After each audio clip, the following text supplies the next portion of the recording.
Good afternoon, this is HorseRacingNation.com handicapper Jarrod Horak, and the video race of the week series is back after a holiday break. We're back in action for 2016, and our first race that we're going to do for the new year is going to be for Saturday, January 9th, the 8th race from Santa Anita Park, the Grade 2 San Pasqual, and it's at a mile and a 16th, and there is a chance of rain. There's a 50% chance of showers.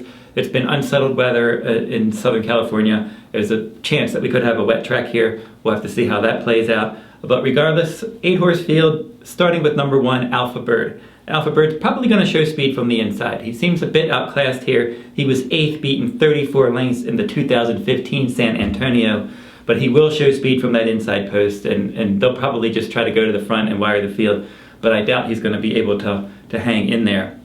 The 2 Blingo, this one will be coming from off the pace.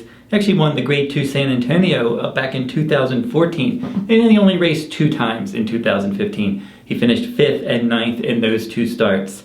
So he hasn't had much activity lately. He's going to have to work his way back into form. This is a tough spot, but he has that back class, but like I said, he's going to have to work his way back into form, and I don't think he's there yet. Number 3, a Point Piper. This one's a bit interesting for Jerry Hollendorfer and Rafael Bejarano. He was second in the Big Bear Stakes. That was a good effort that day behind Dortmund. And he has improved his numbers since he's moved to the Jerry Hollendorfer barn. If it is a wet track, he has 2 starts on a wet track with a win and a 3rd. So this one will be coming from off the pace, but I wouldn't be surprised if he ran a decent race and was competitive. The 4, California Chrome, you're going to be your heavy favorite. He's 3 for 6 at Santa Anita in his career, 2 for 2 at a mile and a 16th. This is a good distance for him. Now he is using this as a prep for the Dubai World Cup. Actually, he's going to leave for Dubai on January 21st. They're going to get a prep race over the track in the Dubai World Cup this year for him. And he hasn't run since last year's Dubai World Cup. So it's more than 9 months since we've seen him. He's probably going to need the race, but he's training well. He's got the class, and he could sit the right trip. As I mentioned, Alpha Bird, number 1, probably will go out. Mystery Train, number 7, is another one that has speed. California Chrome has early pressing versatility, and he likes to run outside of horses. So if Alpha Bird and Mystery Train go, and maybe he'll be able to stalk on the outside, he should get the first run. He probably needs the race, but he probably doesn't have to be at his best to be highly competitive and probably win this race. And he's going to be tough. I think he's a solid contender in here, and he should make a good account of himself based on how he's working in his back class and how he looks physically. He looks ready to roll. Number 5, Hoppertunity. This one at Santa Anita has 8 starts with 2 wins, 4 seconds, and a 3rd. He won the 2015 San Pasqual, and on a wet track, he's 1 for 1. He won the 2014 Rebel Stakes on a wet track.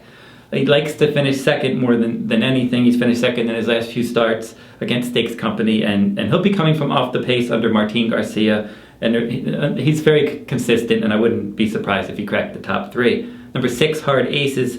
He won the Grade 1 Gold Cup at Santa Anita. That was June 27th, 2015. Hasn't run well since then, but we know he likes Santa Anita, that's for sure. But he needs a lot of pace help. He likes to come from well off the pace. And I liked him in the Gold Cup that day, and he's been in some tough spots since then. This is a tough spot as well. Wouldn't be surprised if he bounced back and hit the board. Would be surprised if he won, though. The number 7, Mystery Train, as we mentioned, another one that likes to be up on the pace.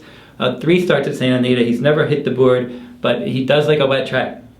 3 starts with 2 wins and a 2nd. So don't be surprised if it's a wet track. The Mystery Train will hang in there for quite some time. But with Alpha Bird in there, and then California Chrome, I don't think he's going to be able to hang around to the end. But the wetter, the better, probably for this one. And he needs an alert beginning. He doesn't always get that. Last time he didn't. But he needs to be up there and on the engine if he's going to perform well. And then number 8, Imperative, rounds out the field. He has some back class, but he doesn't like Santa Anita. He's got 9 starts, no wins, a 2nd and a 3rd. Santa Anita is not his favorite course. Another one that's capable of hitting the board. Anybody's probably capable of hitting the board behind California Chrome, but he's one that will be coming from off the pace and will try to get involved late. For our $40 wager, we're going to make a $16 win bet on number 3, Point Piper. We mentioned Rafael Bejarano, Jerry Hollendorfer. He was at a good effort against Dortmund. He ran a decent race in a stakes race at Zia Park last time. His numbers are in the ballpark since he's moved to the Hollendorfer barn. And he handles a wet track, and he has at least some kind of of mid-pack positional speed. So I think he's going to be sitting 4th or 5th.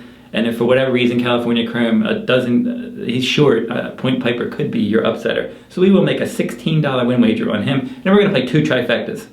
Our first trifecta, $1 trifecta, we're going to put Point Piper and California Chrome on top. We're going to key Hoppertunity in second, because I said he likes to run second. And then we'll use all in third. So that trifecta is $12.